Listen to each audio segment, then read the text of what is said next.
মাত্র ১০০ টাকায় খেতে পারবেন চাইনিজ এবং কোরিয়ান খাবার। সবজি, একটু সবজি দেন, সালাদ দেন। অনেক মজা ভাইয়া, ১০০ টাকা হিসেবে অনেক বেশি ভালো। কারণ এখন একটা চিকেন ফ্রাই খেতে গেলেই তো ১০০ টাকা ১২০ টাকা লাগে, সেখানে একটা ফুল প্লেট ১০০ টাকা, এটা অনেক রিজনেবল একটা প্রাইস। কথা বলার সময় নেই, তাই রান্নার কাজ করতে করতেই বলছিলেন কিভাবে মুরগি মেরিনেট করে ভাজেন। তবে ভাজার আগে মুরগি ভালোভাবে ধুয়ে আবার লবণ দিয়েও একবার ধৌত করেন তিনি। চিকেন প্রথম পর্যায়ে লাইভ চিকেন কিনতে হয়। লাইভ চিকেন কেনার পরে এটাকে আল্লাহ আকবার করে জব করতে হয়। জব করার পরে ওয়াশ করতে হয়। ওয়াশ করার পরে আরেকবার ওয়াশ করতে হয়, লবণ দিয়ে ওয়াশ করতে হয়। ওয়াশ করার পরে গিয়ে তখন আমাদের নিজস্ব কিছু মেডিসিন আছে, এগুলি মারার পরে এরপরে 12 রকমের মশলা আছে, মশলা দিয়ে মেরিনেট করতে হয়। টোটাল 6 ঘন্টা মেরিনেট করতে হয়। 6 ঘন্টা নিচে মেরিনেট করলে কিছু হয় না। 6 ঘন্টা মেরিনেট করার পরে ফ্রিজে ঢুকাতে হবে। ফ্রিজ থেকে বের করে এরপরে এসে সরাসরি কুটিং করতে হয়। কুটিংয়ের পরে ফুটিং করতে হয়। ফুটিংয়ের পরে অয়েলে ছাড়তে হয়। মুরগি যে তাপমাত্রায় ভাজবেন তা সঠিকভাবে পরিচালনা করেন শিক্ষিত রাঁধুনি মাহমুদ। বলেন 180 ডিগ্রি তাপমাত্রায় ভাজতে হয় মুরগি, না হলে খাবার স্বাদ ভালো হবে না। তাপমাত্রা একটা টেম্পারেচার আছে 180 ডিগ্রি। 180 থেকে 190 ডিগ্রি সেলসিয়াস তাপমাত্রার ভিতরে বাঁচতে হবে। এর চেয়ে বেশি তাপমাত্রা বাঁচলে পুড়ে যাবে, আর এর চেয়ে কম তাপমাত্রা হলে উপরে যেই চামড়াটুকু আছে চামড়াটুকু উঠে যাবে। একটা কাঠের শলা ভিতরে ছাড়বেন, ছাড়লে দেখা যাবে বুদবুদের আকৃতি কি হইতেছে, আর আপনি রেগুলার করতে করতে হয়ে যাবে। প্রতিদিন 150 থেকে 200 মানুষের খাবার তৈরি করেন এই রাঁধুনি। বাজার থেকে নির্দিষ্ট মাপের মুরগি নিজেই ক্রয় করেন তিনি। আমাদের ক্যাপাসিটি 150 থেকে 200, 100 থেকে 110 গ্রাম ওজনের মুরগি সংগ্রহ করি আমরা পার পিস। 1700-1800 গ্রাম ওজনের লাইভ চিকেনটা সংগ্রহ করলে 10 পিস মুরগি হয়।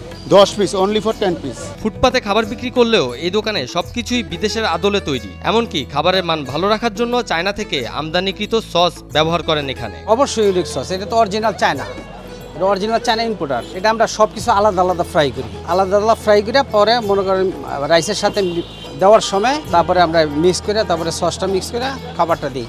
সসটা দিলে খাবারটা একদম সফট হয়ে যায়, নরম হয় এবং এগুলো টেস্ট হয়। প্রাণ সসের মাখামাখি টেস্ট নুডলসকে করে তোলে আরো ইয়ামি, আরো জোস। প্রাণ সসের কোরিয়ান এবং চাইনিজ পুরো একটি সেট মেনু বিক্রি করেন 100 টাকা। খাবার যদি কম হয় তাহলে আলাদাভাবে ক্রয় করতে পারবেন রাইস। এটা হলো Chinese fried rice, Korean fried rice, তারপরে চাইনিজ ভেজিটেবল, তারপরে কোরিয়ান সালাদ, তারপরে চিকেন ফ্রাই, পুরো একটা প্যাকেজ আমরা মাত্র 100 টাকা বিক্রি করি। এক্সট্রা রাইস নিতে চাই আমরা 20 টাকা রাখি, ওটার সাথে আবার ভেজিটেবল সালাদ দিয়ে দিই 20 টাকা রাইসের সাথে। ফুটপাতে এই দোকানে চাইনিজ ভেজিটেবল বেশ মজার। এই ভেজিটেবল তৈরি করেন সব তাজা সবজি দিয়ে। চাইনিজ ভেজিটেবল হলো আপনার পেঁপে আছে, ওয়েস্কোশ বলে আছে, গাজর আছে, তারপরে আছে আপনার এই যে যেটাকে চাল কোমর বলি আমরা, হ্যাঁ এটা দিয়ে এটাগুলো কাইটা ভালোভাবেই করি। তারপরে হ্যাঁ বিভিন্ন মশলা দিয়া আপনি না খাইলে বুঝবেন এটা কত স্বাদের। হ্যাঁ চাইনিজ সবজিটা আমি শুধু যদি এখানে কিচ্ছু করুম না, শুধু চাইনিজ সবজিটা যদি বিক্রি করি তারপর 40 টাকা প্লেট আমি বাটি বিক্রি করতে পারবো। আলাদাভাবে তৈরি করেন কোরিয়ান সালাদ। কোরিয়ান এক শেফের কাছ থেকে শিখেছেন কিভাবে বানাতে হয় কোরিয়ান সালাদ।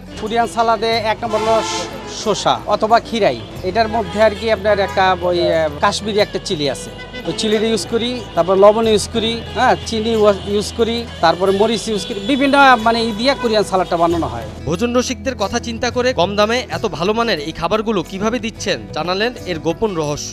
একটা রেস্টুরেন্টে খাইতে গেলে এই খাবারটাই হয়তো 300-350 টাকা লেগে যায়, তো অনেকে দেখা গেছে যাইতে পারে না, খাইতে পারে না। এই জন্য চিন্তা করি যদি একটু সস্তার মধ্যে তারা একটা চাইনিজ তারাও একটা খাইতে পারলো, ফিল করতে পারলো আর কি, যে আমরা চাইনিজ খাইলাম। শুধু সস নয়, খাবারের মান ভালো রাখার জন্য বোতলজাতকরণ তেল ব্যবহার করেন। ভালো মানের ময়দা সহ সব পণ্যই বিভিন্ন ব্র্যান্ডের ব্যবহার করেন বলে দাবি করেন তিনি। আমি যে খাবারটা করি এই খাবারটার মান সম্মত ধরে রাখতে আমি প্রত্যেকটা মশলা এবং তেল যা যা লাগে আমি খুব ফ্রেশটা ইউজ করি, ভালো মানের ইউজ করি। যেরকম আমি তেলগুলো ইউজ করি বোতলজাত, কোনো খোলা তেল ইউজ করি না। হ্যাঁ প্রতিদিন আমার এরকম 3-4টা বোতল তেল লাগে, 20 কেজি 18 কেজি তেল লাগে, তেলটা ইউজ করি। আর দ্বিতীয়ত যে চিকেনের জন্য যে ফ্লাওয়ারটা ইউজ করি এটাও প্যাকেটজাত তীরের, খোলা আমি ইউজ করি না। হ্যাঁ তীরের গুলো ইউজ করি, এবং কর্নফ্লাওয়ারটা ইউজ করি তাও প্যাকেটজাত ভালো মানের। এই জন্য খাবারের মানটা ভালো হয়। এবং যে আমি আপনার সসগুলো ইউজ করি, হ্যাঁ অরিজিনাল চাইনিজ ইনটেক, এবং এটা ইম্পোর্টারের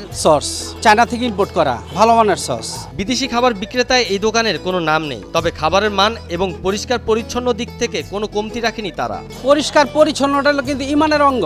আমরা 5 ওয়াক্ত নামাজ পড়ি, হ্যাঁ যতটুকু পারি কম বেশি আমরা কিন্তু আল্লাহর ইবাদত করি। তো একটা জিনিস ভালো একটা কিছু ইমপ্রেশন করতে হইলে ভালো করতে হইলে মনে করেন ভালো জিনিস ইউজ করতে হবে, ভালোভাবে থাকতে হইব। এখানে খাবার খেতে হলে প্রথমে সংগ্রহ করতে হবে টোকেন, কারণ অনেকেই বিল না দিয়ে চলে যায় বলেই এমন ব্যবস্থা। খুব প্রফিট মার্জিনটা খুবই সীমিত। অনেক সময় দেখা যায় যেমন আপনার নামাজের পর দিয়ে অনেক বেশি লেভেলে আপনার ভিড় হয়ে যায়।